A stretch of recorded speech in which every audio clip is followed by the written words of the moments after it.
hang on, just who does this guy think he is? Let's begin.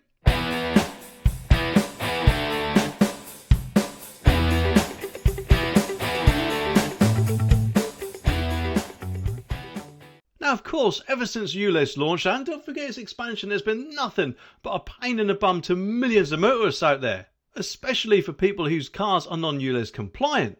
Because unfortunately, that is where Sadiq Khan makes the money from.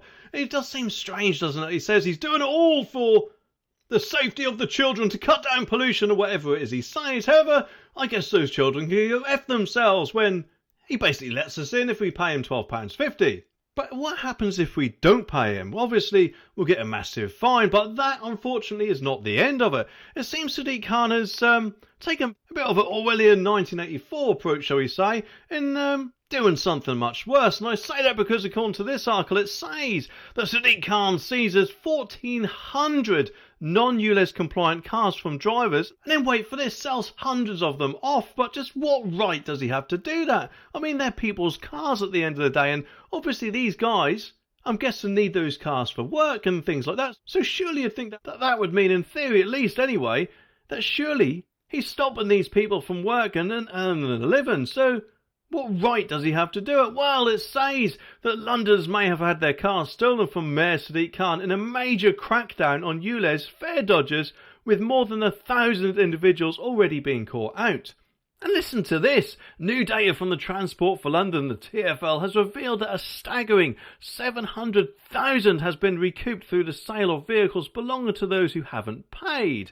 And it comes apparently after TfL announced it is tripling the number of people in its investigations team, which could see quite a bit of boost for its enforcement action. However, TfL has confirmed that only those who persistently evade the penalty charge notices, the PCNs, are at risk of having their car taken away. So hang on a minute, just what does he expect us to do? I mean, apart from, of course, pay his money-grabbing ULEZ fee, of course. I'm guessing maybe, just maybe, he wants them all to catch the tube or maybe the bus, which obviously the money will go back into TfL's pockets.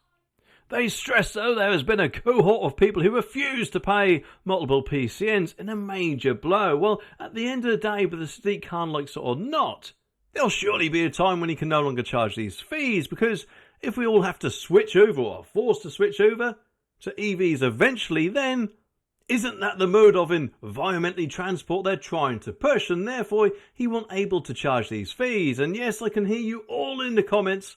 He'll go for pay per mile. However, at the moment, at least, that has been put on the back burner as far as I'm aware. Either way, of course, when that does eventually rear its ugly head, that will no doubt be a massive kick in our wallets gonads, eh? But anyway, they warn of a significant amount of debt remains outstanding, where money could be funneled into improving the transport network, or maybe, just maybe in my opinion, Sadiq Khan's back pockets. Or who knows, some actually filter through a Kia Starmer for another freebie, eh? Alex Williams, though, the TfL's Chief Consumer and Strategy Officer, stressed around 96% of vehicles driving inside the ULEZ zone are now compliant. Well, can't they just be happy with that? I'm guessing not. However, though, he stressed that those issued penalties for breaking the rules, naughty, could quickly see their punishment escalated if they ignore notices. And he carries on and says, we want to send a clear message to vehicle owners that if you receive a penalty charge for the driving in the zone, should not ignore it.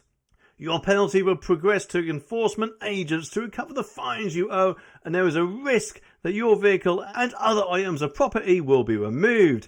Oh, and here we go, listen to this. The aim of the ULEZ is to clean up London's air and remove old polluting cars from the road so no drivers need to pay and no fines occur. Just makes you wonder, doesn't it, if they're that serious about the environmental impact and harmful fumes being removed or whatever else, why don't they just make a lot of areas pedestrianised? I'm guessing they will realise very quickly that they'll be losing a lot of trade, and they actually more than likely rely on these cars coming through, not only to get a lot of money in TfL's back pockets, but also because of the places these people go to, like to shops or wherever else, which I'm guessing they wouldn't do otherwise. And get this, data from the TfL confirmed that a whopping 1,429 cats, I think they mean cars, were seized and removed from the road between August 2023 and July 2024.